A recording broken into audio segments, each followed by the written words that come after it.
So thank you very much. First of all, I should not forget to thank the organizer for this wonderful meeting that I have.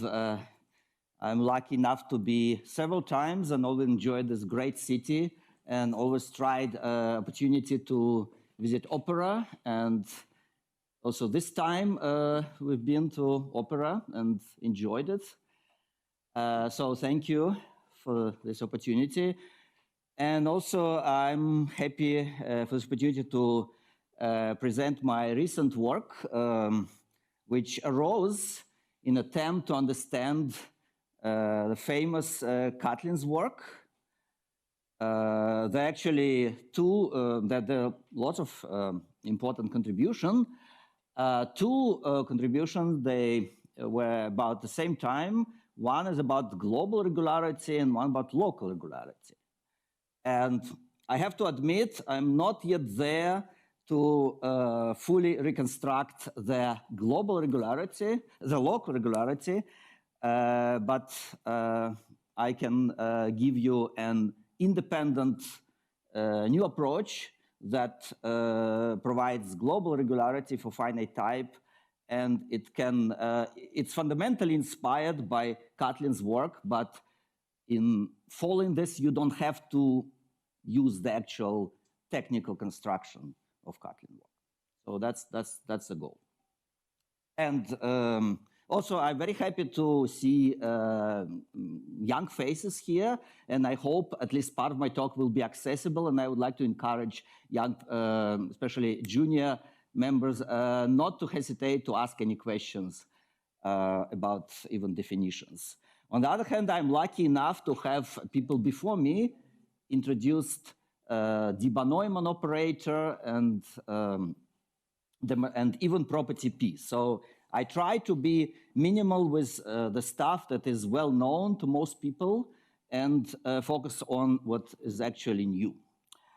But let me start by giving you an overview that how I see the process of achieving global regularity when, so there are many important conditions, but one we are focusing in is, thanks to John D'Angelo, is the condition of finite type, finite D type. So that's the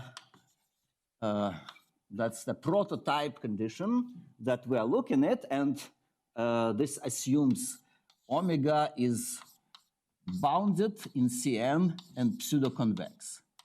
And there are interesting questions without pseudoconvexity, and actually the approach I'm using, it works through without pseudoconvexity as well. And I will tell you when you don't need pseudoconvexity. But the conclusion, so far the clean conclusion is for pseudoconvexity. And it's still, you can still prove it for also for higher degree Q. Okay? For the boundary omega in C infinity. And thank you, Franz. Yes, I'm going to focus on C infinity smooth.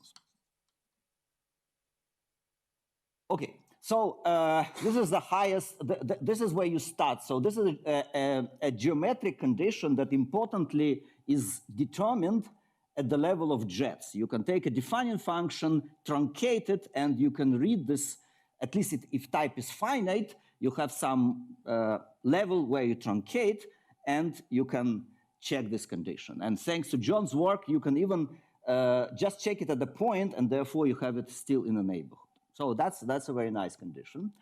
However, it has significant problems comparing to much better understood strong pseudoconvexity, is that you have degeneracy. You have weakly pseudoconvex. You have points where Levy form vanishes. Sometimes it's a kernel of the Levy form, changes dimension. So there is some kind of natural, there is significant singularities. And then, when, on the other hand, when you would like to do analysis, you would like to have some bundles across the set. And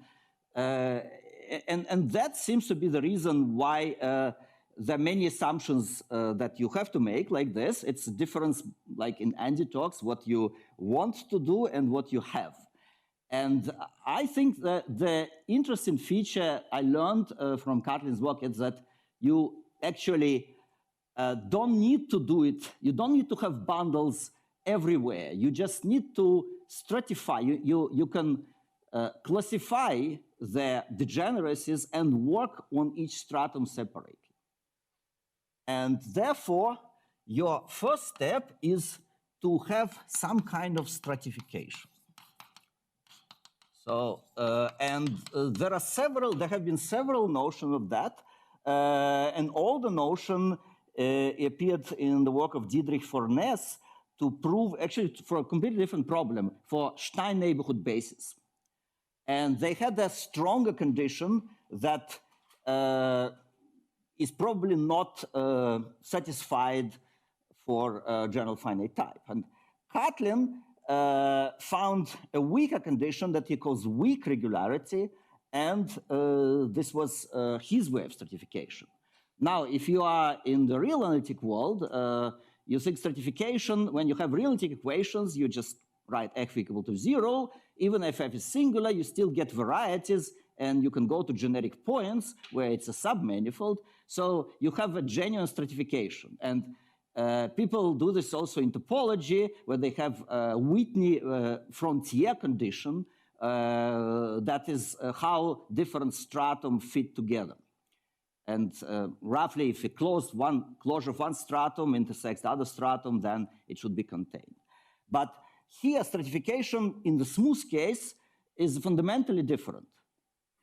It's the stratification is you have very bad set, like Cantor set, like set where Levy form drops rank, or when rank goes up, and instead of working through set, you find some ingenious way of including this in a nice submanifold. So stratification is through this inclusion, but this inclusion is not invariantly defined. So you have to sacrifice some invariance for nice for manifold property. So that's the next level, stratification. Now, after stratification, the following level is been prominently mentioned in this conference. This is Catlin's property P. And there are variations of this. There is also property P tilde due to McNeil, and that is weaker. So property P implies property P tilde, and it's still not known whether it is the other way around, but property P tilde captures some interesting feature. So I'm going to focus on property P for the reason of the following next implication. And this is where Sibony work is really helping. And so actually, it is in this part. So in this part, there to get property P is there is additional machinery that can help, and therefore the real hard to understand step seems to be only this. But I want to go to the end just to show you where things go. So once you have property P, the next step is to compactness. And that's what's been mentioned in this talk of Neumann. So that's what many people know much better than I do. And I just mentioned this as a consequence. And then you go finally to global regularity. Global regularity. And this step is Kohn-Nuremberg work. It's not trivial, but it's been, again, known for a while and understood.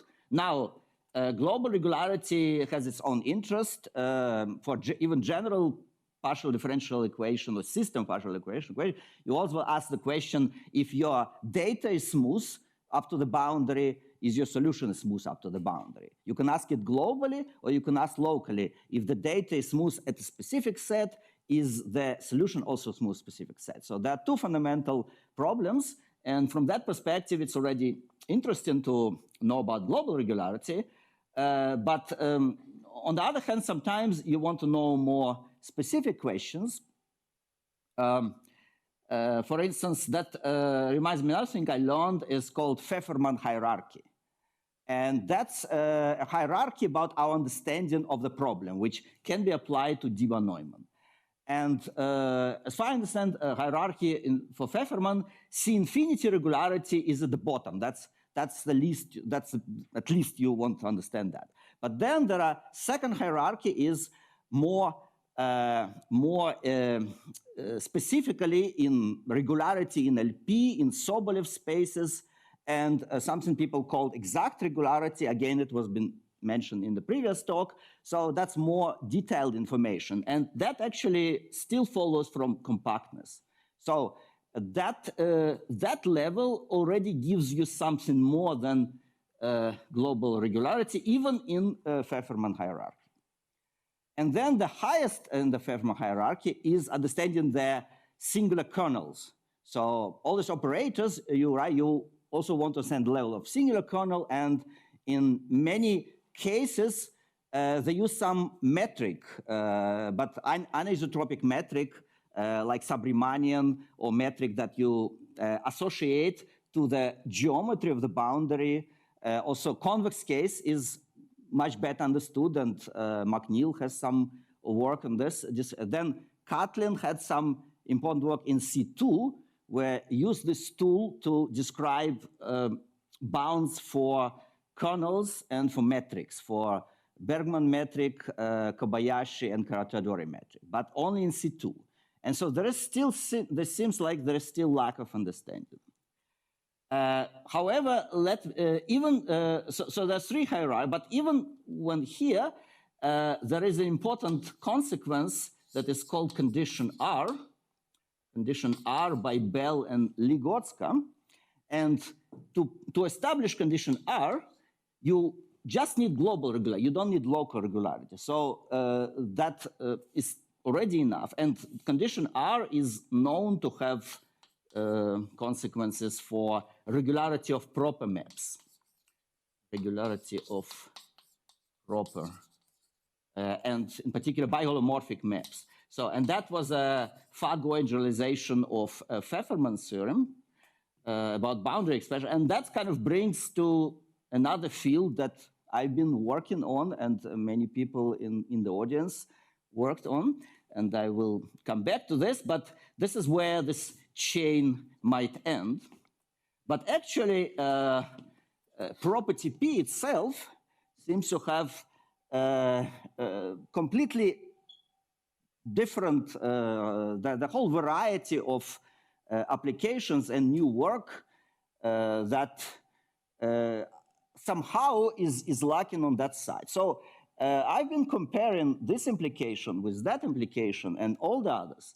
And at every step, so the interesting part of this conclusion that they are not reversed most of the time. And there is interesting new condition, there is interesting new research, also due to many people in the audience, at each step to move further. You can generalize property P, or you can stratification, for instance, the work that mentioned by Dallara and Mongodi, is somehow, it is implied by stratification, but it seems to be more general. So at each step, there is some interesting work. And a lot of ideas came from Catlin work, but Catlin wrote a very fundamental, difficult paper to go from here to there, and then the other steps, he went to property P and then to compactness. This was another paper that somehow appeared in proceedings for some reason, maybe people can explain me, and it's somewhere compact. Of course, the result was about compactness, but also the paper was somehow compact. Each proof was somewhat readable and short in comparing to that part. And maybe that led to research, a lot of people following and getting new ideas, getting new condition, and having far-going generalizations. But in this PEP, there seemed to be a general lack of understanding. And every time I asked experts, they asked me, well, I try and I can't understand the details. Can you find a different way? And it seems there was no way, no alternative exposition or alternative approach that would lead from finite type to stratification. So that's the goal of my approach, is to present this approach. It's fundamentally inspired by Catlin, but it is different in crucial points.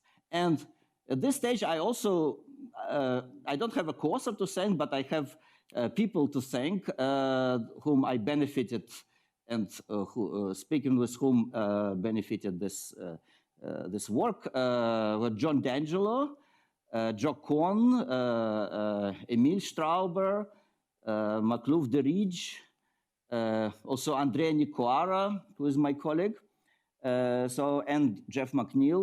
All these people I greatly benefited from talking to them, and what I learned from them inspired to go further. And also David Catlin, who I was lucky to meet. And I remember I was talking to Catlin, and I tried to understand the details in his paper. And some details he said he couldn't remember. But then he said, but look, here's the general principle. How do you clean your house? Well, okay, he explained me. You go to one room, you push the dirt to the next room. Then you go to the next room and you push the dirt to other room, and you continue. And it took me a while to figure out what, and I thought he was referring to stratification, and that actually helped me. But more recently, I think this is actually more conceptually. You cannot solve the problem, it's too difficult.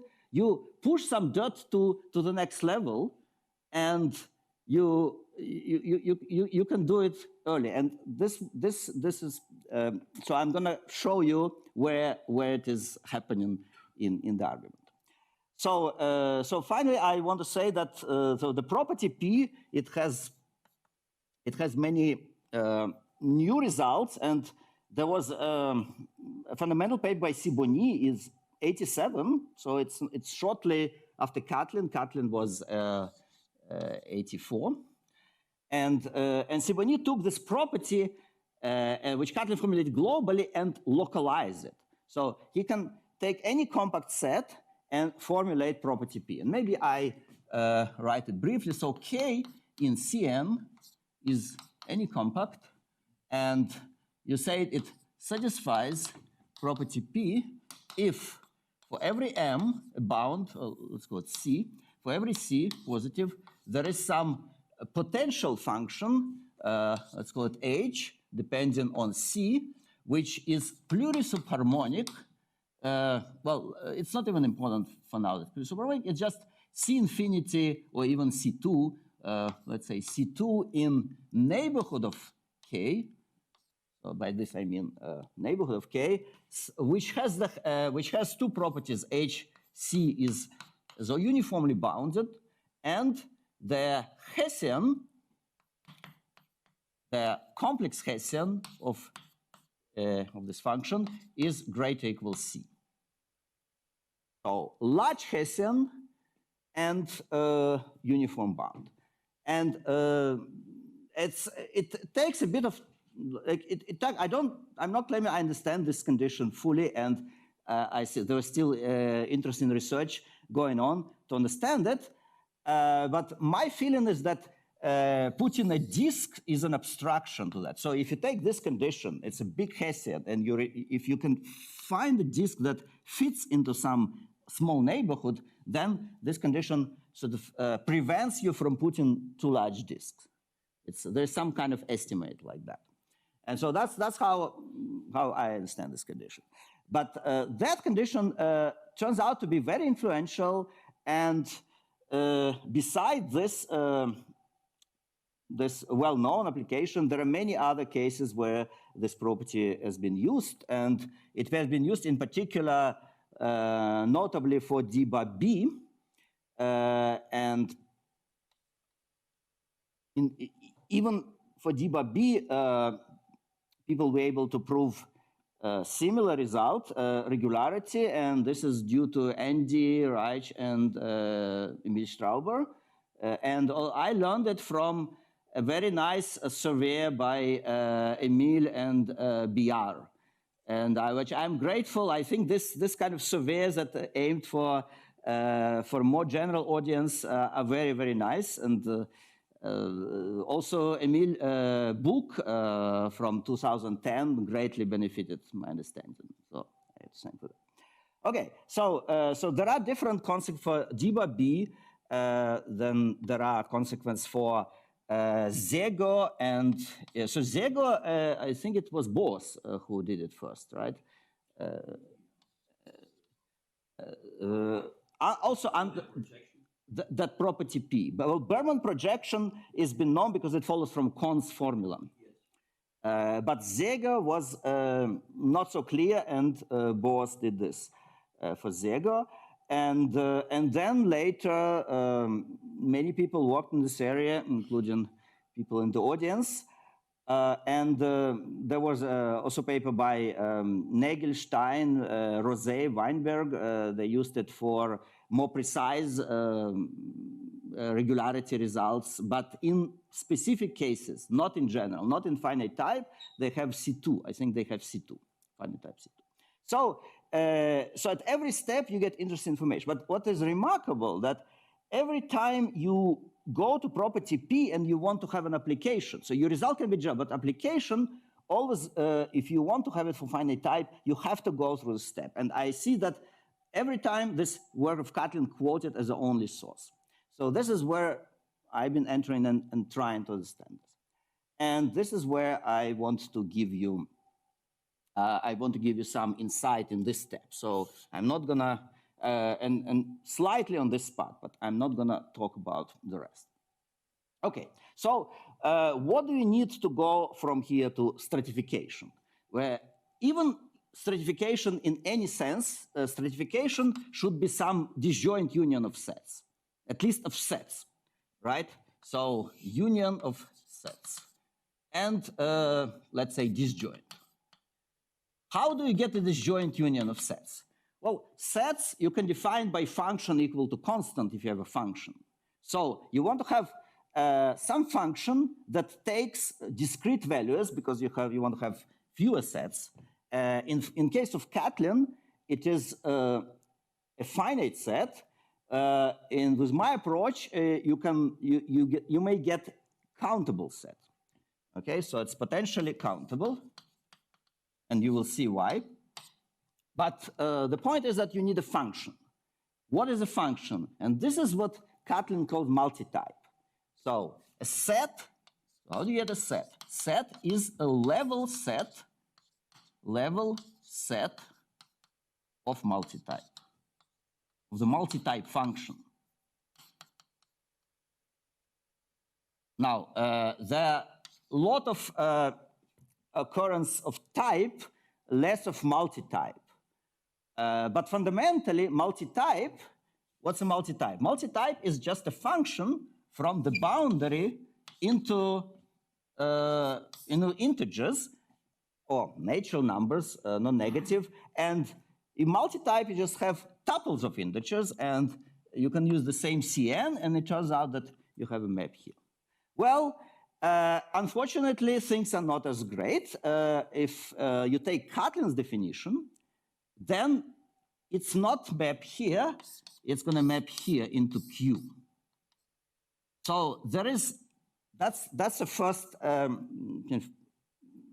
slightly unpleasant surprise. You realize that you have to work with rational. And the reason is because he is introducing weights in order to capture different directions, and then there is a competition between monomials. It's like in Newton diagram, you have different monomials that you try to catch, and you have to use different weights to catch this monomial. So the definition is slightly technical. It actually takes a page to formulate.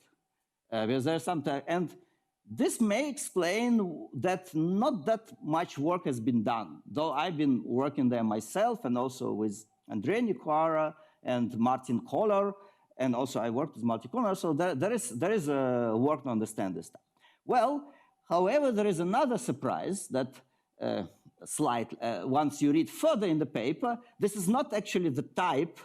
Even he formulates everything for this multi-type, but he needs another one in order to prove the result that he needs. And the result is about the stratification, and there is another condition for this manifold. It's not enough to have just including in a manifold or even a CR manifold. You want to have some holomorphic dimension condition.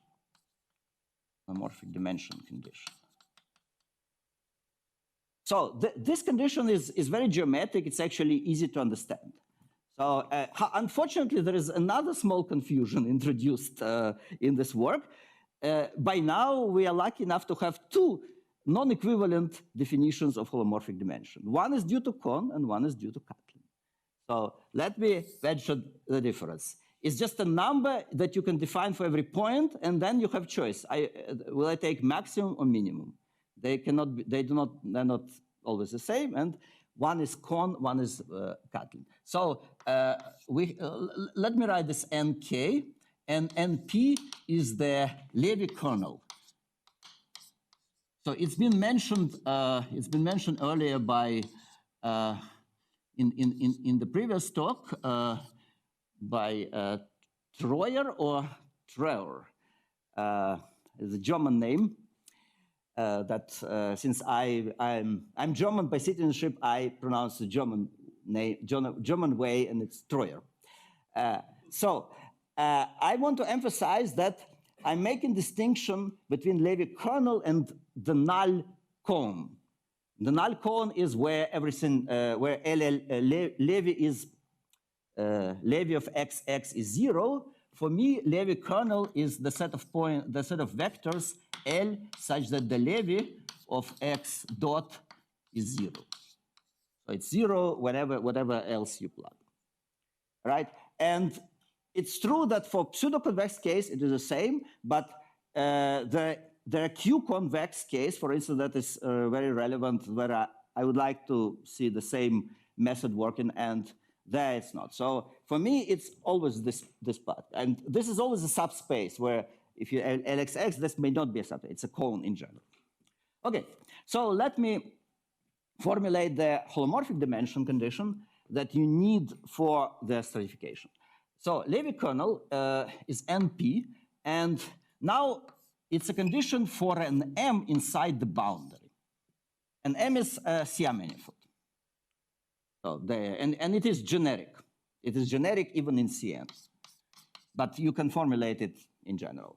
All you need is to have a holomorphic tangent space, which I'm going to call HM, and sometimes people call it T10. So let me use this notation, 10. And also Levy kernel, it is in 10 space, in T10. Or it's going to be in H10, right? And then you look always at the same object. You take the tangent space to smaller submanifold and you intersect with NP from the boundary. And this subspace, so you take a dimension. Now, unfortunately, this is not called holomorphic dimension for historical reason. It would be nice to have a name for this number because it's defined point-wise. It's a very simple number at every point. What is holomorphic dimension is more complicated thing, is maximum or minimum. So for Kohn, his usage was for multiplier ideal sheaf, where he used this to study termination of multiplier. And termination, he can catch a generic point. And for that reason, he needs minimum, because he only cares about generic points where it's small, then some other points that can go larger, he doesn't care. So for Kohn, holomorphic dimension is min dim, whereas this is dim. So you take this number dim and you take minimum over some variety for all p in some variety. Or let's say submanifold. So if it's M, let's say just M. However, in Catlin case, and this is the relevant case for us, it's not good enough. You need to have it everywhere. So this dimension should be captured everywhere, and he takes max. So Catlin is max. and is max dim. Okay, so that's a difference again for P. And that they can be different. It's easy to construct examples. So in this talk, it's going to be always Catlin, holomorphic dimension. And after that, if you have the inclusion, if your set is included and holomorphic dimension is holds, then you can be happy. Then this turns out to be enough to construct this Catlin potential HC function locally. And originally, Catlin had a more complicated, but he had a direct way, just by hand. He constructed it locally, and then he pushed his dirt away over the stratification, exactly like he described cleaning the house. And when I tried to follow this process, I realized that, of course, you push the dirt further, but what if it comes back, right? And that creates additional difficulties. So you have to worry about your dirt coming back, and that kind of makes the construction harder. But he has the construction there, and then I read Emil's book, and I said, oh, but Emil has a different approach. He uses Sibony. So it's from there I found this that I think is a great work by Nessim Sibony, who unfortunately passed away, that took this definition property P and made it general with any compact set. And now, but he went much further, so he also localized it. So he had this, so there are two very helpful, very useful lemmas that would be great to have for for McNeil's definition that we don't have. One is the localization that K has property P if and only if for every point there is a ball, for every point in K there is a ball such that the ball intersect K has P. So you can check the condition locally. This is very helpful because it's much easier to look at this manifold locally and construct your potential there, and then not worry about gluing together. Just do it at every point and just use this result. Another thing it's even more powerful is the countable union result. That if you have K represented as a countable union of Kn, any countable union, and if Kn has P, then somehow, surprisingly, K has P. And I think this is really powerful because think about this, you have this stratification. So some points are better than others. There is a wonderful set that Shiv Berano was using yesterday. Even if your domain is finite type, there are wonderful points that are strongly pseudoconvex, where you understand things. And of course, you can do the same, and you can have patches of vector fields very nicely adapted, but you cannot cross over the stratum. But if you can do it just sitting on one stratum and using this inclusion where you move only along the set, so you can have your patches of vector fields here, you never need to cross other stratum because of this wonderful property. At least to check property P, you only check it on each Kn, and then automatically there is a machinery that tells you that it holds for the entire. So that helps significantly. It helps significantly to localize the problem and to formulate condition more geometrically in terms of derivative, just like we would like to have in finite. So this brings us to the point of the multitype. And so Catlin defines this multitype valued in Qn, which is not much worse, it's okay. The problem is you can't easily understand the variation and you can't easily include it. Yes? Actually, it's Infinity. Absolutely. Thank you, John. Yeah, you're right. It can be infinite. Right. You're absolutely right. So yeah, it's infinite, but the good case, then you want to prove that in the finite type case, it's always finite. So in general, it's infinite, right? But you want to prove that. Okay, So the problem is that you don't see the variation of this type, and that's part of the difficulty. A strongly pseudoconvex is great because it survives in the neighborhood. That condition, the type, the multi-type defined like that, it can jump. You don't have a control. So instead, he has a very complicated notion of what he calls commutator multi-type. Unfortunately, it's not. There's no commutator. So it's not what you think. The commutator multi-type, everybody would think, oh, you have to take iterated commutator, and that's a very meaningful thing. So there are two things fundamentally you can do with vector fields. So suppose you have vector fields. Let me, for some slightly technical reason, I like to numerate them from backwards because I think of L1 applied first and then this applied last. So I like this. So we have a collection of vector fields. What can you do with vector fields on a manifold? You also have defining function. So R, I'm going to say R is defining function. So my boundary is always locally defined by R equals 0, R. And dr is different from 0, defining function. You can do two things. The easiest, most natural thing that you do, you take the iterated commutator, right? And then just L2, this is the last two. And then you look at P, and you see, can I get this number outside of my H10 plus H01?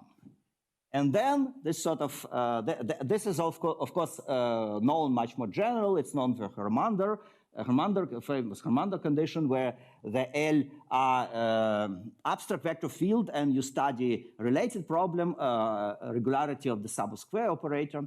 But in our case, we can do this. Now I have to make this fundamental assumption that all my vector fields, they're going to be in the direct sum of the two. So I don't want to write L and L bar. I just L, and it can be both, or it can be direct sum. So every vector field is in H10 plus H01.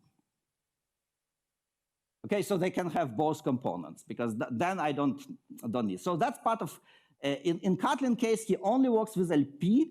With H10, but then the price is he has to combine them arbitrarily. It's not a big difference, but just makes it a little bit nicer to write.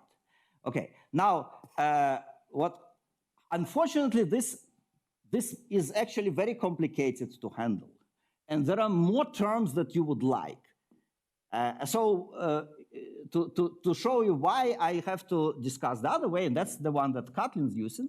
So, and that, in a way, it's simpler because it's just derivatives of the Levy form. So instead, you write this expression, L3, and then you have the Levy form, and you can take dd bar R of L2, L1, or you can take dr and the commutator. Then at least you see one commutator, so it gives at least some reason why I call it commutator multi-type. But fundamentally, he has this expression.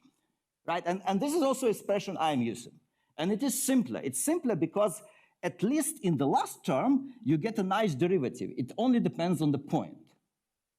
And that way you can define a subbundle. While if you try with this, you just don't get subbundle. And there is some subtle difference between these two. But this is the one that is used in Catlin. Okay, however, now there is another problem. So you have to know, so in which direction am I differentiating? Okay, if it's strongly pseudoconvex, you just take a basis and you're happy it gives you non-degeneracy. However, if you have Levy kernel, then you want to capture Levy kernel. Now there is a problem. Levy kernel can jump. So that is an abstraction. And then and that's an interesting thing. You can still do it by sacrificing the part of the picture. So your Levy kernel exists somewhere and somewhere disappears. But you don't care. You have this manifold everywhere, even when it disappears. And the Levy kernel is some jump in distribution, like distribution in the sense of previous talk. It can be horrible, but it's always included. So you catch the distribution with a nice manifold. And that is somehow a nice observation that helps to look for more general, like what possible ways you can make to make it work. And then you take this expression and what I also saw in Catlin's work, he has some complicated process to define this multi-type. Basically, he tries to capture the first direction, the best direction, where you get the least number of vector fields to capture non-zero. But then what to do after that?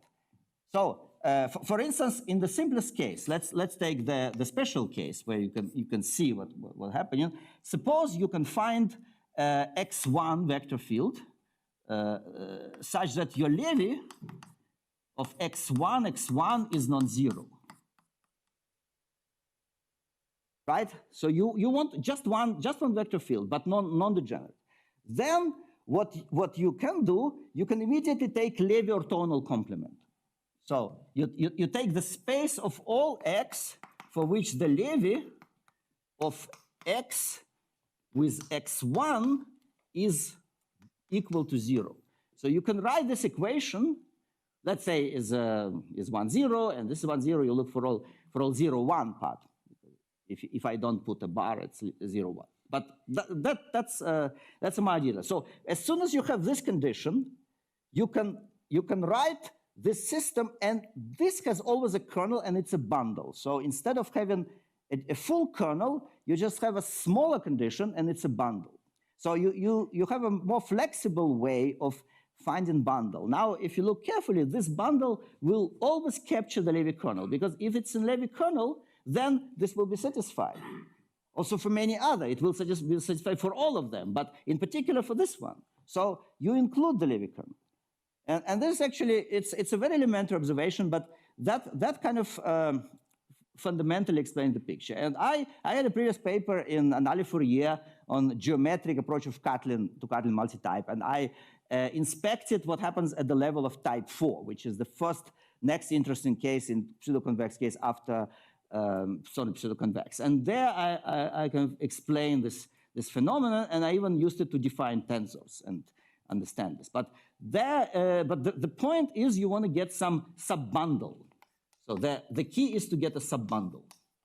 And then in Catlin's construction, so it starts getting technical. And if you read the definition of this second commutator multitype, it takes 3 pages instead of 2 pages. Definition takes 3 pages, and then, but okay, number of pages is not that relevant, it's okay.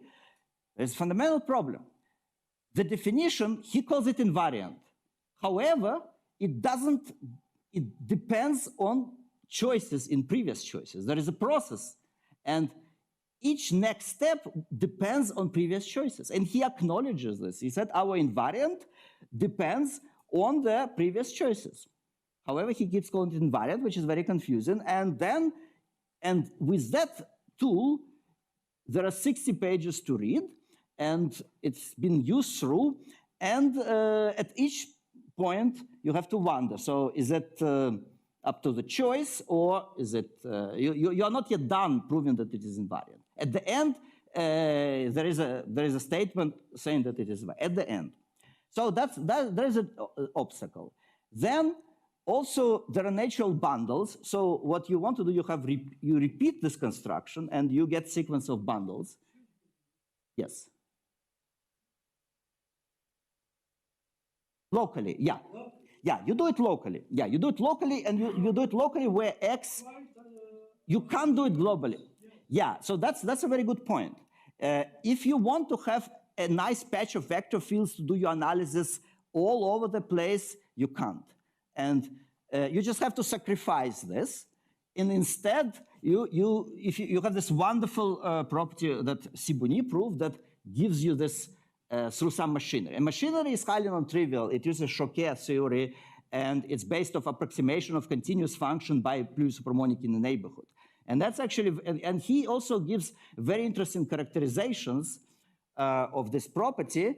For instance, he proves that its property P if and only if continuous functions are approximated by plus-supermonic in the neighborhood. He also gets peak, but plus-supermonic peak functions. He also gets exhaustion functions with some precise information on the Hessian. Like there are really a lot of interesting consequences. And I've seen people also applied it to Monge-Ampere, and they call it strong barrier. So they have weak barrier that where they have hyperconvexity, but that is been known to hold for any pseudoconvex domain. So there is, for me, I'm saying there is no geometry there. There is no actual curvature like finite type. But the strong one, it requires, it's not true in general. So that is what this has been used for. And yeah, this is very, very fascinating. And the whole subject, it looks like there's really a lot of connection with other fields, and only this step somehow preventing the understanding. So, and you can see that, that there is no new research. There is very little. Well, there's some, but in case, but not for general finite type.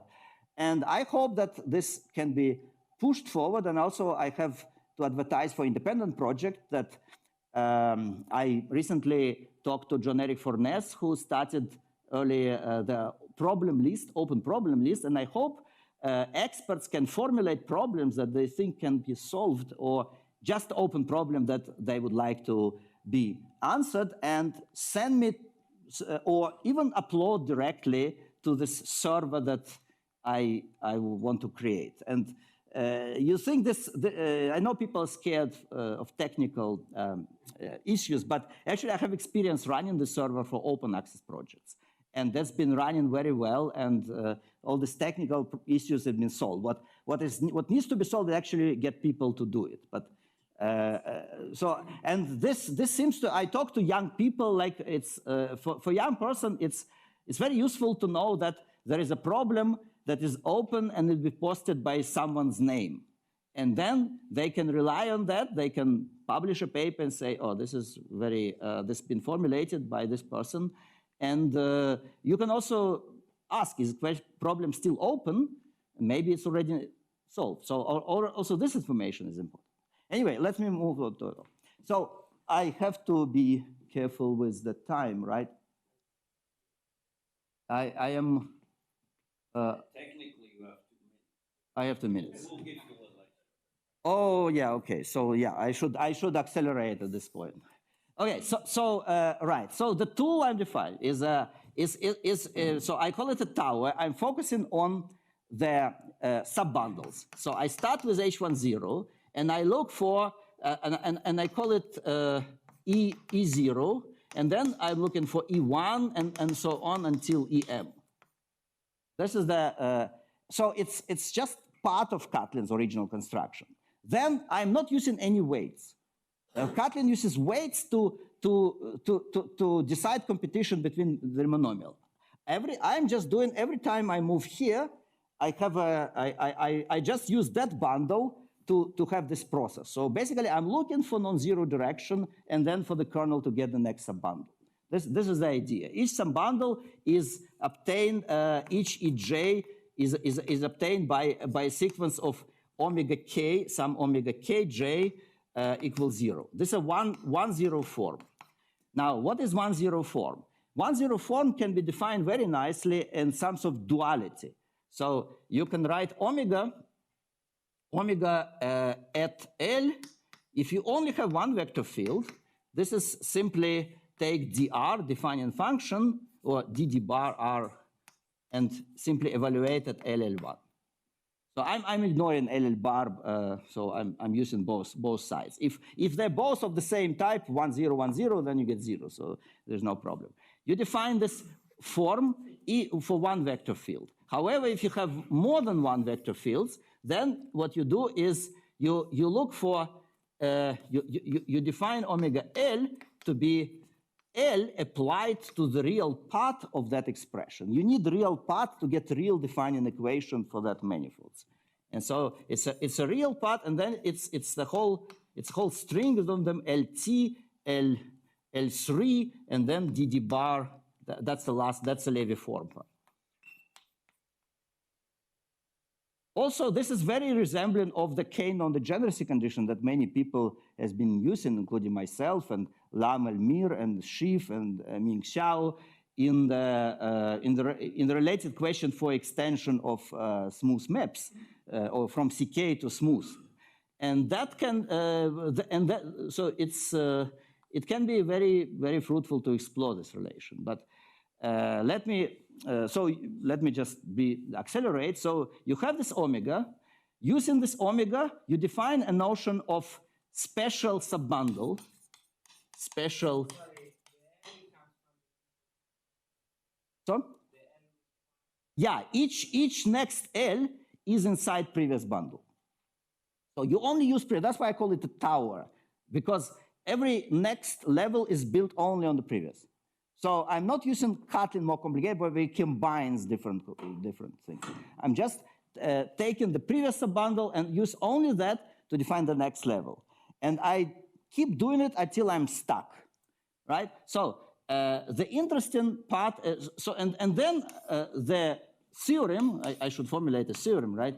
So the theorem to imply global regularity and in fact to imply property P requires some conditions. And these conditions, they're formulated at the level of regular type, because global regularity is known to hold under more general conditions that originally finite type, as opposed to subliptic estimates. So you expect more general conditions. And here I formulate a microlocal version of regular type.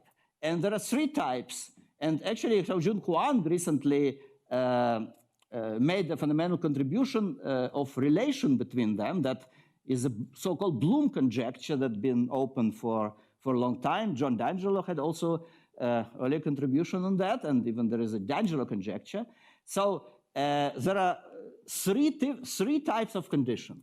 Let me write one of them.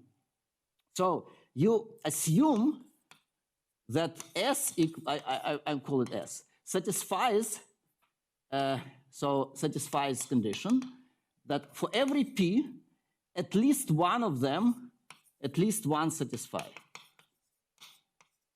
1, 2, 3. 1, for every formal map, so there is a formal geometry that enters the picture. For every formal map, a formal curve, which is gamma sending C0 into Cn P, the order of tangency is finite. So that means the formal power series of R composed with gamma is not zero. Not zero formally. So this is at least philosophically weaker than regular type, because if you have finite regular type, you can't make it. You can't find a curve that has tangency over the infinite. But the other direction is kind of less clear. Then second condition, for every subbundle, so now you try to be intrinsic and geometric. And you can formulate a condition on that level. For every subbundle, E inside H10, you have finite type formulated in terms of the subbundle, and then you have 2 choices. You can do this type or this type. And the type is very simple. It's the minimum number of L's to get out. And that's the minimum number of L's to get non-zero. So that's for every subbundle there. So let's call it bracket type. Bracket type is finite. And the 3 is exactly the same, only replacement bracket by the Levy type. So Levy type is finite. And these are intrinsic condition, and interesting, historically, this was the original condition by Kohn that he formulated as a conjecture to be necessary and sufficient for subelliptic estimates. And then Catlin found that no, it's necessary that D'Angelo type is finite, which is stronger. So this conjecture was disproved and the condition was dismissed. But actually for the global regularity, that seems to still hold global regularity. Of course, you have to ask it at every point. In any of this condition, you can even combine them. Because in the proof, I prove that every of this condition, each of them implies that the Stauer multitype is finite. No, not the same. At every point, and for every bundle, it should be finite. So it's a micro-local version of the finite type in each case. And I have even more refined conditions, so-called special subbundle. And also, this is one fundamental problem for computation. So the finite type, you have to know which curves you take, because there's so many curves. There's infinite dimensional space of curves. So, and that's been, also John wrote a paper where regular type is much easier to decide, because for regular type, you only need the right number of derivatives up to z, and then the type is decided for regular. But for singular type, for John D'Angelo type, you still need, if the curve is singular, you still need more derivatives than the type you expect, and then you have this division by the order. So there is something that maybe John will have a remark, but at least that's how I see the difference. So there is a desire to have regular type, and in fact, in the convex case, where this actually been known, and many types are matched, and even with linear type due to Siki-Fu and Straube. Also, Siki-Fu was the one I contributed, so I should mention him. And McNeil as well. In the convex case, this problem is understood, right? So in that case, the types are the same, but in this general case, you have to use each of these types, and the relation is still interesting, and it's partially not understood, open because of the Bloom's conjecture. But each of this condition, each finiteness condition implies Tauer multitype finite. This is the one I'm defining. And with that, I have some more elementary argument to have the inclusion and to have the holomorphic dimension condition. Yeah, okay. So that's, of course, I'll be happy to discuss details with everyone. I said give very, very vague picture, but thank you for your attention.